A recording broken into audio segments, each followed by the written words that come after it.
Olá, bem-vindo, bem-vinda a mais um Fala Galisteu. Hoje, para lá de especial, meu convidado tem 45 livros publicados, mais de 20 prêmios literários, entre eles 2 vezes o prêmio Jabuti. Fabrício Carpinejar é poeta, cronista, jornalista brasileiro, um dos escritores contemporâneos mais reconhecidos do país. E eu escolhi falar de relacionamento. Você está vivendo um relacionamento difícil? Não sabe como sair desse relacionamento, ou melhor, não sabe nem como começar um relacionamento, então fique atento. Levante as antenas e vamos lá. Fala, Galisteu! Eu tenho um babado pra te contar, amiga. Lembra daquele vestido que eu comprei? Você não vai acreditar o que meu marido falou ontem. Sério? Fala, Galisteu! Muito bem, meu convidado já está a postos, com mais de 45 livros publicados e o mais recente, Colo, por favor. Fabrício Carpinejar, que prazer falar com você mais uma vez. E hoje no meu podcast, para a gente falar bem dentro dos ouvidos dos nossos ouvintes. Olha que delícia. Eu gosto muito de falar a voz. A voz, ela é o condutor das nossas mais fortes lembranças. Obrigado pelo convite. Ai, que delícia. Vem cá, colo, por favor, tem a ver com essa carência que nós todos temos que trabalhar todos os dias? Porque eu acho que o ser humano nasce carente. Ou eu estou errada? Sim, somos carentes, mas precisamos entender dentro da saudade se ela é alegre ou triste. No caso, eu estou sentindo uma saudade alegre, que é me preparar para o reencontro. Eu não vivo de sobras, eu não vivo de uma convivência que acabou. Eu vivo me alimentando do banquete da esperança, daquilo que pode vir a acontecer. A saudade, quando ela tem esperança, ela só faz bem. A saudade, quando ela não tem mais esperança, ela só adoece. O É uma colo saudade de dor, né? Da falta. É isso que não, você está querendo dizer? é a saudade do esgotamento, daquilo que não existe mais, daquilo que você não tem mais, aquilo que você vai, de uma certa forma, sempre voltar ao mesmo lugar e não agregar lembranças novas. Você fica até numa espécie de inanição da memória, porque você não tem Entendi. mais como colocar mais detalhes ali dentro. É uma saudade parada, é a saudade de uma relação que acabou, a saudade de uma relação que houve uma briga, um desentendimento muito forte e que se deixaram de falar. Essa saudade é uma saudade que adoece. Eu estou vivendo no isolamento uma saudade que me alegra, uma saudade que mantém a esperança. E o Colo, por favor, foi um livro feito para a esperança, de como a gente pode se tornar melhor depois de tudo. O quanto que a gente tem essa obrigação de ser mais essencial, de ser mais cuidadoso, de ter essa gentileza que é a paciência da educação. Fazer aquilo porque se quer, não porque se é obrigado. Escolher realmente estar com os outros em palavras e pensamento, em sincronia, porque nós vivíamos antes a falta de lugar. A gente nunca estava no lugar em que a gente estava. Sempre fugia pelos pensamentos. Sempre era engolido pela pressa. Faz todo sentido o que você está dizendo. Aliás, ainda agarrado na questão da carência, por que o ser humano às vezes se relaciona com traste, seja mulher, seja homem, com homens âncoras, com pessoas que colocam a gente para baixo, que não necessariamente batem, não estou nem falando da agressão física, estou falando da agressão psicológica que é tão dolorida quanto um soco na cara, muitas vezes.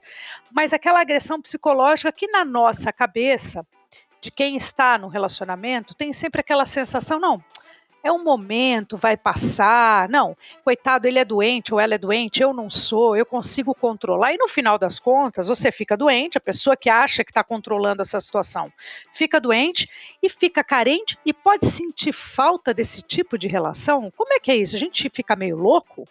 O grande risco de entrar numa relação furada é a crença que você pode converter o outro. É a igreja do amor.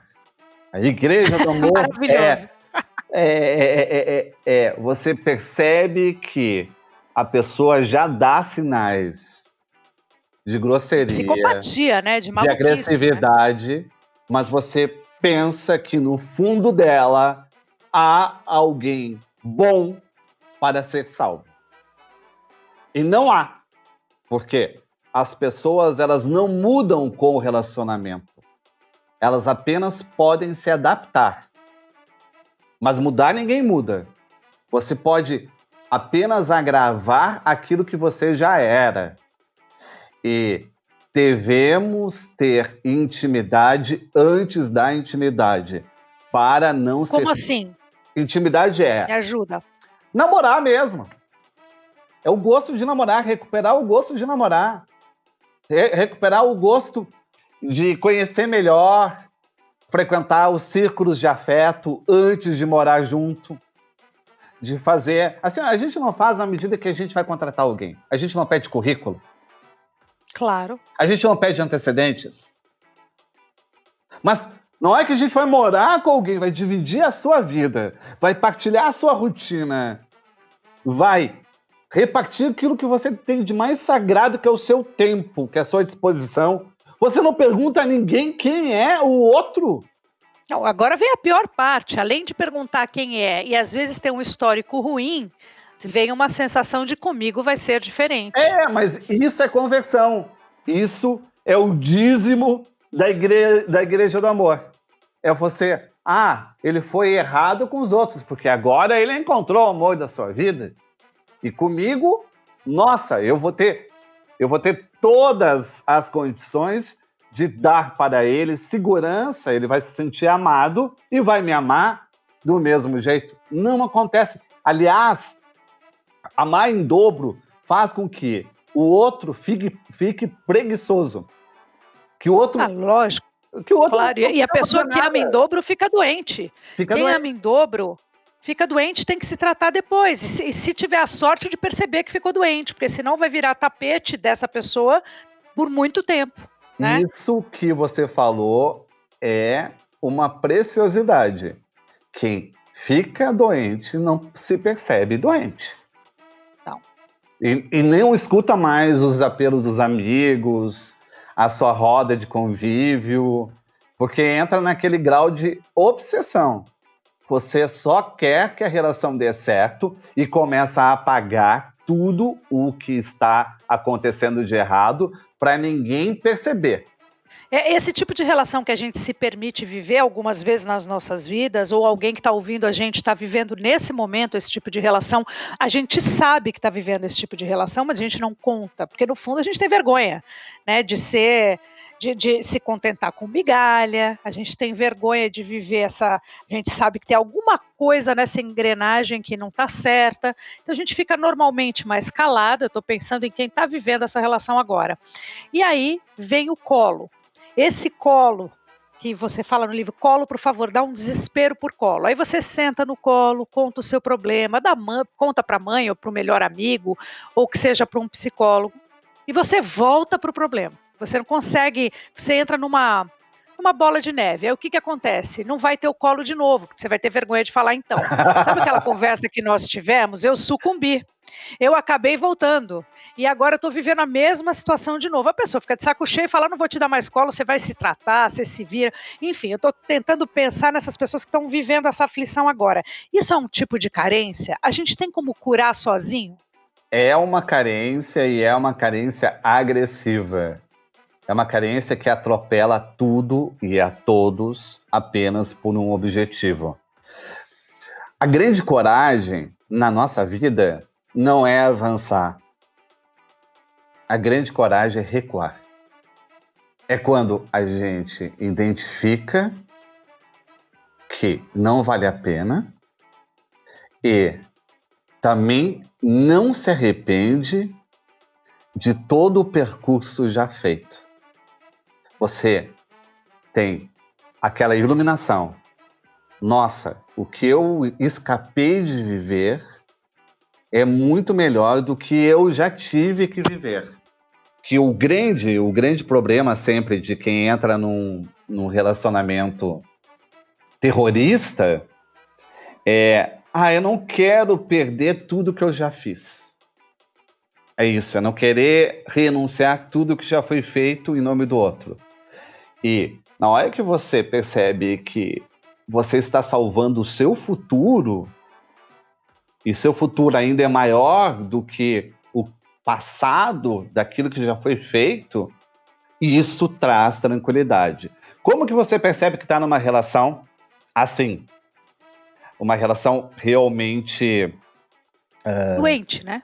pesada, sem saída, quando há mais de 3 reconciliações. A relação ioiô prova que é uma relação abusiva por uma das partes. Porque o ato de brigar e se separar para voltar sinaliza que não há harmonia, que não há paz e não há equilíbrio. Você precisa chegar às últimas consequências para poder demonstrar o seu sentimento. Você precisa dar destruição para provar que ama. Eu acho que o maior sintoma de romances obcecados. É ir e voltar. E tem relacionamentos que tem mais de 10 separações e mais de 10 voltas. E é inacreditável. Olha, eu Você tive um acredita que vai relacionamento mudar. assim. Pois é, eu tive um relacionamento assim, por isso que eu quis tocar nesse assunto, porque esse nome desse livro é muito sugestivo, né? É muito gostoso de pensar nesse colo, por favor, que é o que todo mundo gosta, precisa e pede, mesmo que seja fortão, mesmo que a gente tenha tudo ao nosso controle, o que eu acho difícil, principalmente nessas épocas em que nós estamos vivendo, está tudo fora de controle. A gente acha que tem o controle, mas vem um vírus pequenininho, fajuto, e é capaz de te tirar o controle do mundo, de repente, né? Então a gente se vê numa situação muito angustiante, precisando de colo. Mas esta pessoa que vive essa relação não está sozinha. Eu vivi uma relação assim, demorei para perceber, fui capaz de me afastar das pessoas que gostavam de mim por causa dessa relação, me separei a primeira vez, saí forte. Quando eu voltei, é que a casa caiu de vez. Então, o meu depoimento, ele tem a ver com isso, assim, eu tive que passar por essa angústia de achar que, não, comigo vai ser diferente, não, eu vou conseguir, e de repente, hoje, consigo total perceber o quanto eu vivi um relacionamento ruim, agressivo, abusivo, não no sentido da agressividade física, mas no outro sentido, sabe, de te deixar pequena.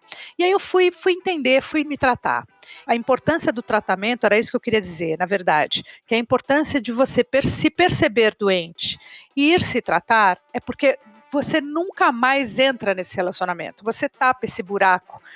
Eu não sei se a gente tapa esse e abre outro, mas este botão ninguém mais aperta em mim, porque eu fui tratar. Agora, demorou para cair a minha ficha. O que eu queria era tentar ajudar essas pessoas que ainda estão nesse processo e estão achando que vão conseguir achar uma porta de saída e não vão. E quando você volta, precisa de 3 meses, que é o tempo da mentira, porque a outra pessoa finge que vai mudar, e você já tem mais 3 meses, no mínimo, que você vai ficar esperando uma mudança. Só que, em vez de vir uma mudança, há uma vingança. A Muito outra bem. pessoa fica ainda mais furiosa por ter sido contrariada, descoberta, exposta, e depois de 3 meses, ela acaba dobrando a sua coerção. dobrando o mal-estar, dobrando a cobrança, dobrando as ofensas. E o mais inacreditável é que aquela pessoa que te faz mal, ela é uma maravilha na frente dos outros. Só para que você pareça louca, histérica, sem motivo nenhum. E isso você vai perdendo a credibilidade. Por quê? Você reclama para os amigos e reclama para a família que não está dando certo e tal. Aí, de repente, a pessoa surge na sua família, carinhosa, um garçom, um cozinheiro, só fazendo elogios, assim, ó. Então, esses tipos são perigosos porque eles têm dupla face. É isso que eu ia perguntar, o modus operandi dessas pessoas, elas são assim, elas vão continuar agindo assim, elas ficam procurando presas fáceis que se encaixem nessa situação ou não? Elas podem mudar? Elas se percebem assim? Elas procuram presas perturbadas por antigos relacionamentos. Você falar... A carência. Nada da carência. Falar, eu nunca fui feliz. Eu fui deixada. Eu fui abandonada. Eu fui traída. Isso são iscas para os tubarões. Por isso que é tão importante, nos primeiros encontros, falar das coisas boas, para afastar qualquer exploração da sua fragilidade. Fale de coisas edificantes, fale da sua independência, fale de sua autonomia. Isso já servirá de muro para qualquer estelionatário do amor. Que o estelionatário vê... Ele vê aquela vítima, entendeu? Que está desprotegida. Se você se mostra segura e confiante, ele não vai atacar.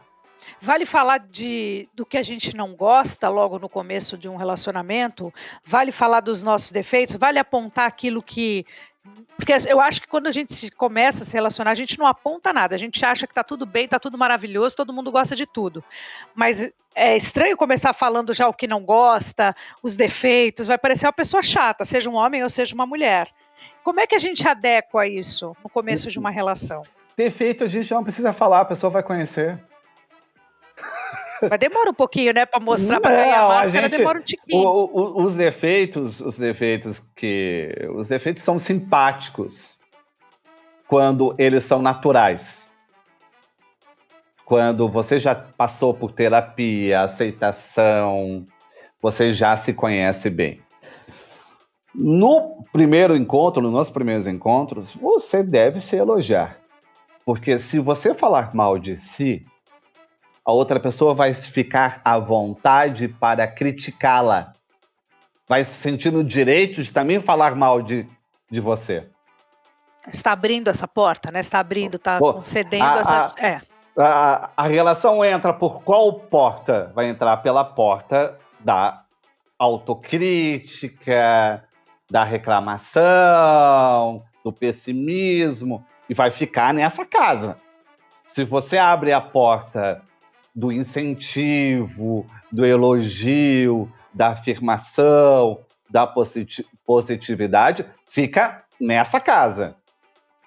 É qual porta que você vai abrir, da frente ou a dos fundos? Eu recomendo não falar mal de si, não se desancar, não se depreciar. Até porque precisa daquilo que eu falei antes, intimidade. A gente precisa se abrir a quem sabe guardar segredo, a quem não usa o segredo na primeira discussão. Quem tem o discernimento de saber, isso machuca e isso não machuca. Isso eu posso dizer e isso eu nunca posso dizer. Isso eu posso lembrar e isso eu nunca posso tocar. É ter esse discernimento. Nem todos têm discernimento. Até porque, no momento da discussão, você quer ganhar a discussão. E se você não ganha nos argumentos, começa a usar golpes baixos pela emoção. Aí vem. Uma vez eu li uma coisa que achei muito interessante, você deve já ter visto, lido, entendido, que a relação ela tem que ser muito mais próxima de um jogo de frescobol do que de um jogo de tênis. É bonito, a imagem do Rubem Alves. É muito bacana isso, porque no jogo de tênis vale quem faz mais ponto, você tem que derrotar o outro, tem que meter a cortada, o outro não pode pegar a bola. Num jogo de frescobol, você tem que torcer pro outro não errar, senão não tem jogo. Exato. É chato ficar buscando bolinha toda hora lá na praia, sai correndo, pega a bola. Então você tem que fazer uma coisa na mão do outro, para a coisa andar bem e o jogo acontecer. Eu acho que é uma metáfora legal de pensar em relacionamento que pode ajudar. Eu estou querendo falar disso porque eu acho que ainda é o grande nó do ser humano, saber se relacionar. E, ao mesmo tempo, é uma coisa que todo mundo busca, mesmo falando em 2020, mesmo falando em época em que tem muita gente se separando, tem muita gente querendo encontrar um grande amor. Mas a gente também se depara com todas essas modernidades que 2020 oferece pra gente. Por exemplo, relacionamento à distância. Você acha que funciona? Funciona muito mais do que o relacionamento presencial. Porque o relacionamento. Não me fala isso. Porque o Eu não relacionamento. estou preparada, eu não sou dessa época. Porque o relacionamento à distância, ele vai inspirar o outro a se tornar presente pela voz, pela fantasia, pela imaginação. Você não abre mão de se ver, de se olhar, seja pela câmera, de estar presente, se fazer presente. E já não tem aquela atrofia e aquela preguiça da relação presencial. Em relação presencial, você está presente, mas na verdade está ausente, porque você não precisa provar a presença. Na relação à distância, você precisa provar a presença. Você precisa criar elos, fortalecer correspondências. E existirá uma amizade antes do amor. E essa amizade é a que sustenta o amor. Talvez na relação presencial haverá a explosão, a química, o corpo, o enlace, o tesão, e você não abre espaço para a amizade. Que é a partilha das confidências, das afinidades, das aspirações, do que você pretende ser, do que você já foi. Você revira o baú num relacionamento à distância e você não chega perto da gaveta numa relação presencial. Tô aqui pensando, faz todo sentido, claro. Quantas vezes a gente está do lado do nosso companheiro, cada um no seu celular, cada um no seu mundinho, e um do lado do outro, mas ninguém conversa, ninguém se olha, E aí se esbarra e olha lá. o beijo, o abraço, o contato, meio que vai cumprindo o papel da palavra. Já na relação à distância, a palavra é o beijo, a palavra é o abraço, a palavra é o contato. Então você acaba se expondo mais, sendo mais didático, se abrindo mais e deixando que o outro lado participe mais ativamente dos seus pensamentos e da sua vida. De uma maneira geral, oi. Não, a gente não vive essa insinuação, porque o grande problema do amor é o que não foi dito e aquilo que você acredita que a pessoa está sentindo. A telepatia. A telepatia não funciona. Se funcionasse, sabe? Isso é uma característica muito feminina, Capinha. A gente acha que vocês estão entendendo tudo, que o nosso não é sim, né? E que o nosso sim é não, muitas vezes irônico, entendeu? E a gente acha que vocês estão entendendo. Não, E aí vira aquela briga homérica. Eu já fiz um dicionário, entendeu? Eu sei. Quando a minha esposa diz, você que sabe, eu não faço absolutamente nada, porque eu estou absolutamente errado. Você que sabe mancou. Quando ela diz só um minutinho, eu sei que serão horas e horas e horas. Então não é um minutinho, nunca será um minutinho. Quando ela diz que não há nada na geladeira, é para jantar fora. E assim por diante. E o que você tem, o nada é maravilhoso, porque o homem normalmente tem nada, né? Rola uma tensão, a pessoa chega, a mulher olha, vale tanto para o homem como para a mulher, mas eu acho que essa é uma característica mais feminina. O que foi? O que você tem? E o cara tá no universo vazio dele muitas vezes, ou com os problemas, né? Não foi nada, pronto, é o inferno. Começou, apertou o botãozinho do inferno na relação, falando que não foi nada. Senta e conta logo, porque aí acaba logo o desespero, entendeu? Mas a gente precisa lidar com nada do outro. É claro, Não atropelar, não distorcer. E também deixar que o nada amadureça dentro do outro antes de ser dito. A gente não deixa o nada amadurecer. A gente quer logo saber, porque nós somos o centro da atenção, e a gente pensa que se a pessoa não está contando é que não confia na gente. Ela não está contando porque ela não sabe o que contar. Ou então, às vezes, é uma coisa, pensa 100% que é ligada a ela, e às vezes não é, né? Não é. É que o homem pensa que é sempre algo relacionado a ele. E não é. Quando ele se torna coadjuvante, ele se torna mais importante. Fabrício, o quanto o sexo, de uma maneira geral, ele é importante para um relacionamento se manter por muitos anos? Porque Sexo com amor torna tudo muito mais intenso, amplifica. E também você já conhece os atalhos. Você tem como atalhar, você tem como defender uma rapidinha, por exemplo. O valor de uma rapidinha. Para os casados, pelo menos com mais de 10 anos, o valor de uma rapidinha é inestimável. Porque o que acontece com o casamento? O casamento quer retornar àquela maratona. E aí pensa, não, uma rapidinha não. Rapidinha é desprestígio. Nossa, uma rapidinha pode atiçar o desejo a ser mais reincidente. Porque se você dá a rapidinha, você está provocando o apetite do corpo. Ele vai querer mais depois. A gente não pode ter o sexo idealizado. Idealizar o sexo é nunca fazer, é sempre adiar.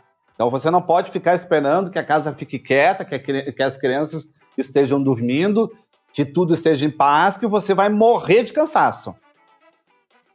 Você precisa dos horários quebrados. Os horários quebrados tratar o sexo no casamento como o sexo é tratado na vida dos amantes. Melhor horário para transar. Almoço. Na hora que dá. Na hora que pode. No meio da tarde. Sabe? Tem 15, 20 minutos. Não fique pensando nos minutos. Fique pensando em estar próximo. Não fique pensando que aquela é a grande transa da sua vida. Pense que é uma das transas da sua vida. Essa continuidade ajuda o fortalecimento do casal.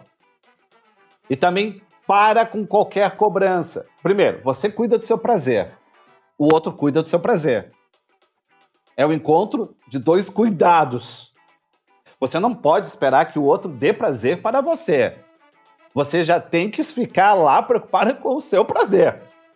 Se o outro se perder, ok, mas assim, você tem que se preocupar com o seu prazer. E isso também tira aquele mal-estar. Eu faço tudo para o outro e o outro não faz nada para mim. Mas o sexo é importantíssimo no casamento e a frequência do sexo determina, inclusive, a proximidade afetiva. Se você não transa, você deixa de contar aquilo que lhe aflige, deixa de partilhar as preocupações. Vai acontecendo da distância um distanciamento emocional. E quanto mais tempo você ficar sem sexo no casamento, mais difícil será voltar ao sexo. Você fica destreinado. É mais difícil voltar do que começar, né? É muito engraçado isso, às É, vezes é verdade. É que nem ginástica. Você que está acostumado a malhar, para de malhar. Para voltar é um sacrifício. tudo dói. Agora, se você vai começar do zero, já é um pouco mais fácil. Eu costumo dizer uma frase que eu me divirto com os meus amigos, que é assim: foda adiada é foda não dada. Não adianta reclamar depois que você falou não para uma rapidinha, entendeu? Eu É. acho que você tem razão. Pega a rapidinha, agarra a rapidinha, que é o que tem agora nesse momento, e da rapidinha constante pode virar uma grande transa daqui a pouco, num final de semana, num tempo maior. Na verdade, a grande transa é uma reunião, uma antologia de rapidinhas. Só que você não Não, porque é tão percebe. difícil. Eu me vejo hoje falando desse assunto, é curiosíssimo, porque eu sempre gostei de falar de relacionamento, sempre achei que esse é um grande nó na cabeça das pessoas, porque tem aquele relacionamento que é possessivo, tem o relacionamento que se mistura com ciúme, tem o relacionamento doente, tem o relacionamento que é super em paz, que aí você fala, meu Deus, mas não acontece nada, o homem não tem ciúme, a mulher não tem ciúme, ninguém briga nessa casa, você começa a provocar para ver se tem alguma coisa para animar. Então, assim, e numa roda de mulheres conversando, a gente escuta de tudo. Principalmente que depois de 10 anos é muito difícil se manter sexualmente ativo. E acho que a culpa é dos dois, não tem a culpa do homem, a culpa da mulher. Eu acho que é uma coisa que os dois vão, porque vai dando uma preguiça, tá todo mundo cansado. Agora a gente não pode reclamar que não tem tempo, hein? No isolamento não dá para reclamar que não tem tempo, porque tempo tem. Aí vai falar que as crianças também estão em casa, enfim, e quem não tem criança e já está casado há tanto tempo e que também tem essa coisa mais, vamos assistir um filme, a coisa vai ficando meio distante mesmo. Tem como manter essa chama acesa ou isso é aquilo que a gente já sabe? Começar a trazer as fantasias e trazer essas coisas mais para perto, é aquele clássico mesmo? Não existe outra forma, isso é do ser humano? Dessa coisa da gente se acostumar e ficar cheio de preguiça? Porque às vezes não é falta de amor, né, Carpineja? Às vezes você ama a pessoa, mas não está num momento de, sei lá, está numa fase difícil, não pensa em sexo. Também o contato, ele não pode ser feito apenas para o sexo. Você precisa oferecer uma massagem sem segunda intenção, um colo sem segunda intenção, um carinho sem segunda intenção. Ou seja, quanto mais a pele estiver próxima da outra pele, mais a pele saberá falar o idioma do prazer. A gente costuma ser muito funcional com o sexo, ou seja,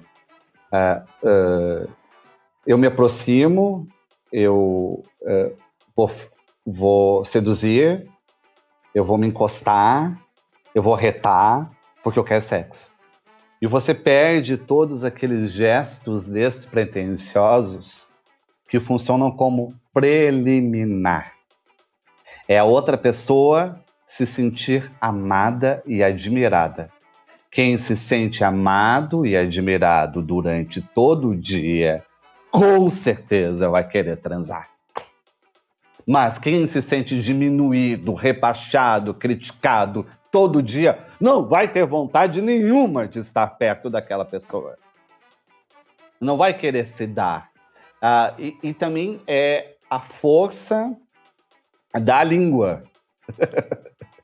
O sexo oral não é somente sexo oral. O sexo oral é qual a sua capacidade de proferir coisas boas durante a relação.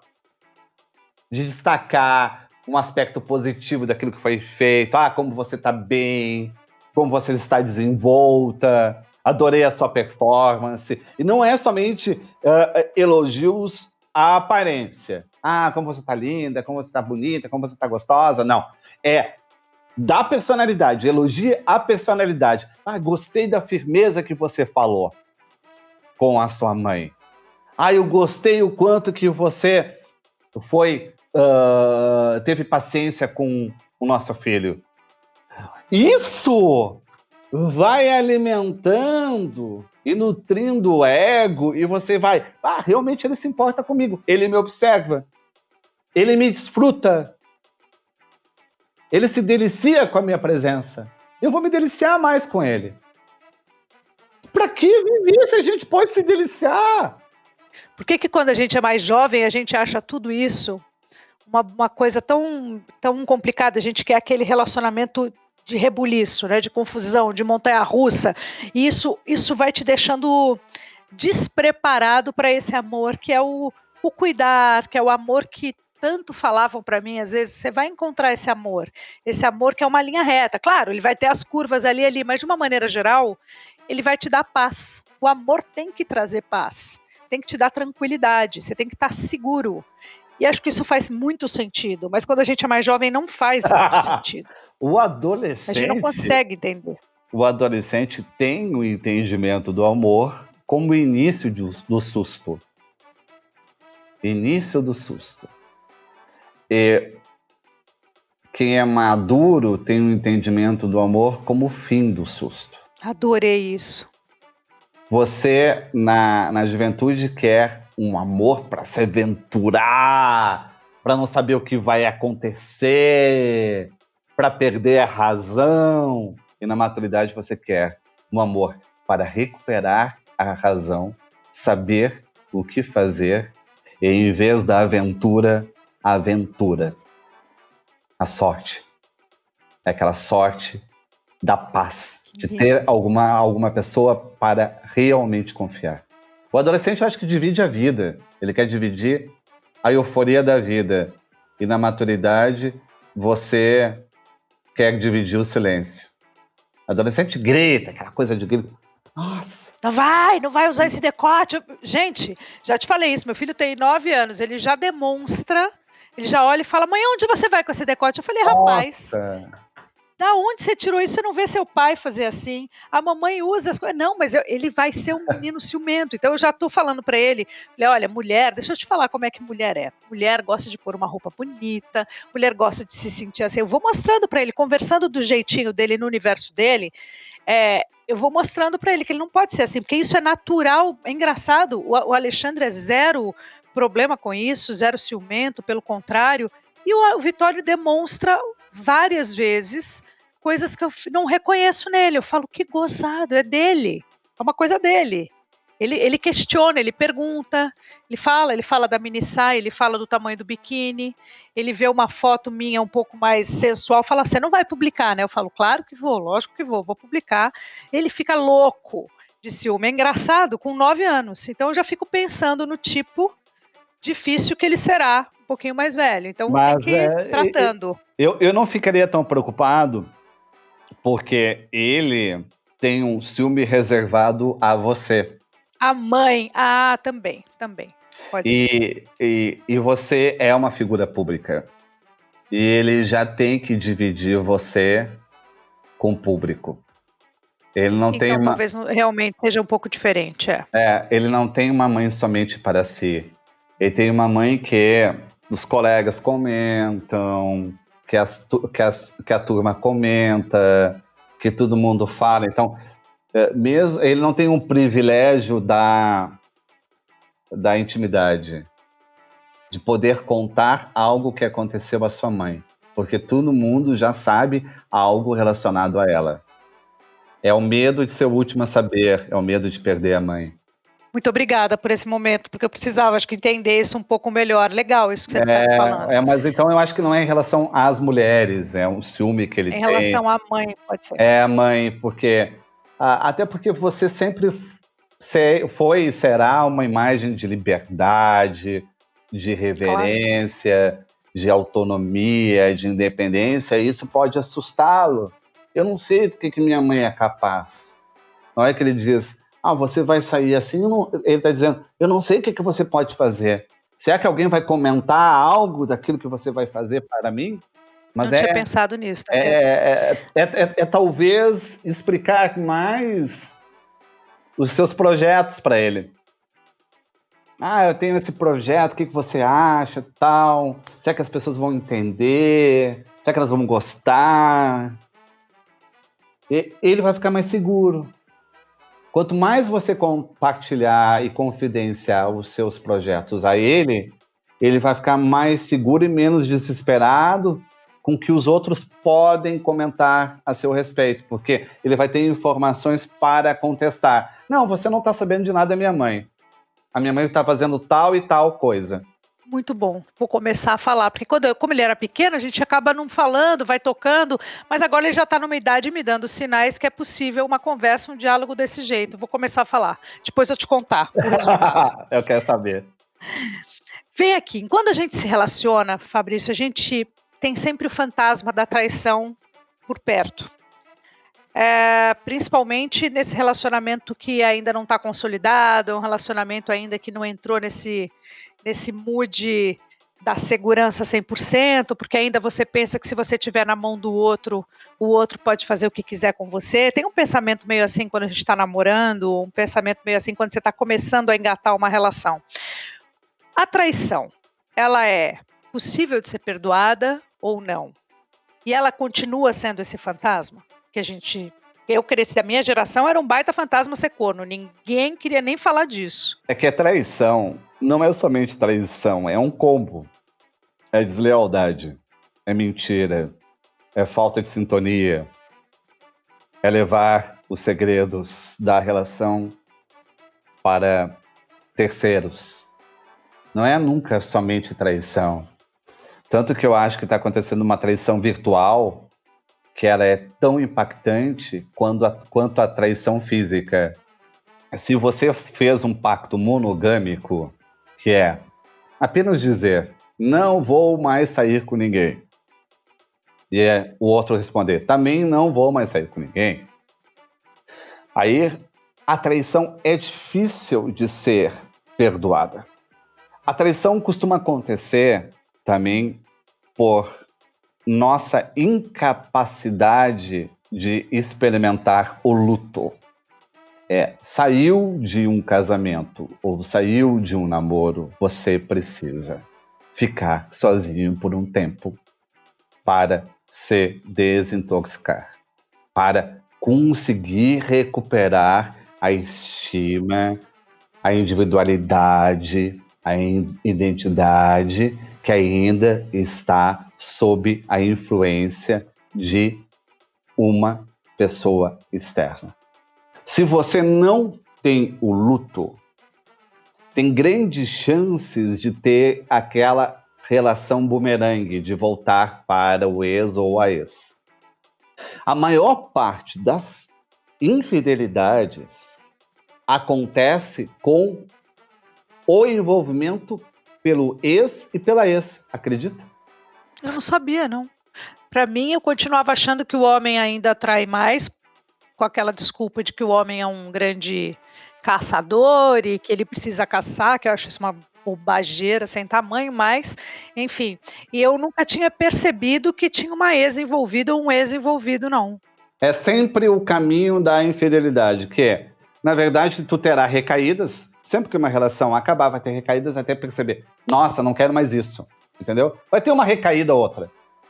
Vai ter um revival triste, que é aquele enterro triste da sexualidade.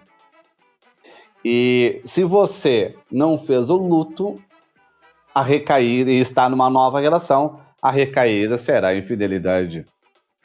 E a infidelidade, ela tem algo que me desagrada de modo visceral, que é você achar que o outro nunca vai perceber, ou seja, achar que o outro é tolo, é idiota, já tem no cerne da infidelidade uma visão distorcida da sua companhia. Você acha que eu tenho como enganar. Ou, que talvez seja o pior, achar que não importa o que eu faça, serei perdoado. Ou que esse é um pensamento mais masculino? Assim, ainda tem essa questão? Ainda existe? É mais masculina ou não? Já está equilibrado? Não. Eu vejo muito homem sofrendo pelos chifres. Não é mais. Eu acho que já está bem equilibrado. Mas por que você quer enganar quem está com você, né? A sua companheira ou seu companheiro? Não faz sentido, né? Mas por que você entrou numa relação, então? Porque você não está querendo ser melhor para o outro. Você quer ser melhor do que o outro. Você entrou numa competição. E a competição é, e eu vou tornar aquela pessoa tão infeliz que ela nunca vai me esquecer. A gente não entra numa relação pensando, eu vou tornar aquela pessoa tão feliz que ela nunca vai me esquecer. A gente pensa, eu vou tornar ela tão infeliz que ela vai precisar de mim e nunca vai me esquecer. Ai, que horror! A gente não incentiva a independência, a gente incentiva a dependência. E a gente pensa que a outra pessoa que brilha, que é alegre, que é iluminada, não ficará dentro de uma relação. Quanto mais triste, mais doméstico. E quanto mais feliz, mais indomável. Mas eu acho horrível você ficar com alguém porque não tem uma opção melhor. Essa é a pior de todas, Deus me livre. Essa é aquela, a gente volta pro começo daquele colo, daquela carência absurda. A pessoa não consegue ficar sozinha, ela não consegue ser uma boa companhia para ela mesma. Ela não consegue se identificar. É muito ruim você perceber que você não é legal com você, que você não gosta de você, que a sua autoestima não tá legal, que você... É muito ruim você perceber que você precisa de alguém. É muito ruim. Daí a gente volta também para aqueles relacionamentos mais abusivos, em que você não sai porque você não tem mais ninguém para pedir ajuda. Você se isolou de uma tal forma que você perdeu, inclusive, a possibilidade de pedir ajuda, de pedir socorro. E quem recebe cobranças e críticas em demasia não tem força para pedir socorro. Fica esgotado se defendendo. Quando que a gente percebe que... Importantíssimo isso que você está dizendo. Olha, você que está ouvindo a gente, olha só como é importante você prestar atenção. Às vezes parece que ele está falando para você, não é? É importante isso. É que você não tem mais força nenhuma, de tanto que você teve que usar essa força para rebater acusações e discussões no relacionamento. Você não tem força para ligar para ninguém. Você não tem mais força para contar aquilo que está acontecendo. Porque a relação, ela esgota todas as suas energias. Acaba com qualquer sobrevida na linguagem. É porque esse relacionamento doente, você briga por nada, né? A mulher coloca um brinco, o cara implica com o brinco da mulher. Aí é então ela vai perdendo uma discussão de horas para justificar aquele brinco. Aí depois do brinco é uma discussão de horas para justificar onde está indo. Depois é uma discussão de horas para justificar que horas volta. E você não tem mais força para nada. Fim. Imagina ficar 8 horas da sua vida se retratando, não sobra nada. Não sobra absolutamente nada. Tanto que você percebe que a relação boa e feliz é aquela que você tem para oferecer aos seus mais próximos. Ou seja, você não é somente bom para quem você ama. Você é bom para os pais, você é bom para os amigos, você é bom... Porque sobrou tempo. Relação boa. É bom para você, né? Você se trata bem. Sobrou tempo para você, para fazer as suas coisas. Quando não sobra tempo para nada, para dar, não sobra afeto para dar para ninguém, é uma relação espiral. Você está dentro do inferno. Como é que faz para ter força para sair dela? Como é que faz? Se a gente não tem força nem para pedir socorro. Só terapia. Só terapia, só criando um espaço interior para não ser sugado nesses confrontos. Você vai precisar dissimular. Aí começa a dissimulação, o fingimento para sair da relação. Porque na hora que você está numa relação dessas, é difícil até sair. Você precisa criar uma fuga. É como se fosse uma presidiária, um presidiário cavando um túnel. Você terá que escapar de toda a fiscalização. Porque há uma fiscalização. A outra pessoa já mexe no seu celular, já mexe no seu computador, já pergunta com quem você está falando, já pergunta o que você está pensando. Nossa! Não tem mais uma solidão intacta. Você não tem nem como telefonar para alguém reservadamente. Aí você vai precisar fazer um plano de fuga. E aí a terapia é importante.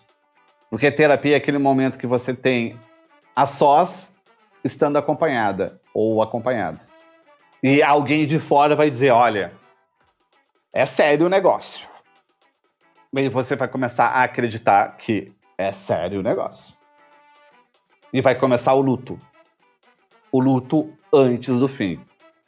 Você já vai velar o romance mesmo estando junto. O que não pode, minha gente, é continuar. Detectou, tem que começar a se mexer para sair. Exato. Detectou que está vivendo isso, comece a se mexer para sair. Porque esses relacionamentos podem durar anos. Anos a fio. E também note que se seus amigos são só os amigos do outro, tem alguma coisa errada. Porque os amigos do outro se voltarão a você no momento da separação. Aí você vai se sentir difamada, depreciada, com razão. Aí parece que o mundo Tem uma inteiro coisa está para a contra gente. você. Infelizmente a gente tem que encerrar, mas para a gente encerrar, eu, como já te falei uma vez, vou repetir, sou sua fã, leio seus bilhetinhos, adoro quando você escreve posta em guardanapo, agora você não tem mais ido nos lugares, então você coloca numa folha, você coloca onde dá, mas você sempre escreve alguma coisa com a sua própria letra, assina e eu adoro. E muitas coisas você fala do amor próprio, né, da importância da gente gostar da gente, para poder tocar a vida, né? Que é possível viver esse amor, que é possível se gostar. Eu acho isso tão importante, apesar de já estar caindo no lugar comum falar desse amor próprio, que parece inatingível para quem está vivendo uma relação assim. Sabe? Parece que esse amor próprio não existe. Você se olha no espelho, você não se reconhece mais. É óbvio que você não se reconhece. Mas existe. Quando você não sente falta de nada, significa que você está se amando, que você se basta. O amor próprio é aquele instante de plenitude que temos direito, mesmo sendo imperfeitos. O amor próprio é tomar um vinho sozinho, é falar sozinho, é rir dos seus pensamentos. Amor próprio é quando volta uma lembrança e você fica com vontade de agradecer quem participou dela. De repente telefona para um amigo e diz, muito obrigado. Obrigado por quê? Muito obrigado. Não precisa nem saber o motivo. Amor próprio tem isso de gratidão, né? De ter a si. E mesmo na tristeza, o amor próprio ainda pode ouvir aquela música divina, pra chorar tudo. Sabe aquela música que você sabe, se eu colocar ela, eu vou chorar. Aquela música que você sabe que não vai faltar o choro. Que você chora cantando, você chora sem esquecer a letra. É se presentear, né? Comprar uma coisa para você. Olha que delícia, poder se presentear, seja um vinho, um jantar, uma corrente, qualquer coisa que te interesse, é você se cuidar, né? Você capricha para cozinhar para si mesmo. Porque a gente tem essa mania de apenas cozinhar para a degustação do outro. Não, cozinhar para si, eu vou fazer aquilo que eu amo. Vai demorar. Eu vou ter que usar panela de pressão. E aí, sabe o que vai acontecer? Quando a gente começa a viver essa experiência que o Carpinteiro já está falando pra gente, antes do que você imagina, você vai viver um amor de verdade. Porque é aí o primeiro passo para você experimentar um amor que realmente te ame. Você pode ser homem, pode ser mulher, mas o primeiro passo para você encontrar alguém que vai te amar de verdade e te tratar como você merece ser tratado ou tratada, Esse é o primeiro passo. O amor Certo? próprio é o afrodisíaco.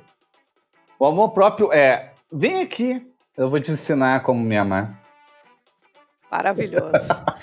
Olha, não tenho como te agradecer. Aulão mais uma vez, só aula do seu lado. Dessa vez falamos muito de relacionamento e de amor, mas acho que vai ser importante nessa hora. Muito obrigada, Eu que Fabrício, por agradeço. tudo. E por você ser esse cara que você é. Continue fazendo seus posts, que eu continuo dando print e repassando. Toda a minha admiração. Te cuida, tá? Um beijo pra Um você. beijo. Valeu. Valeu.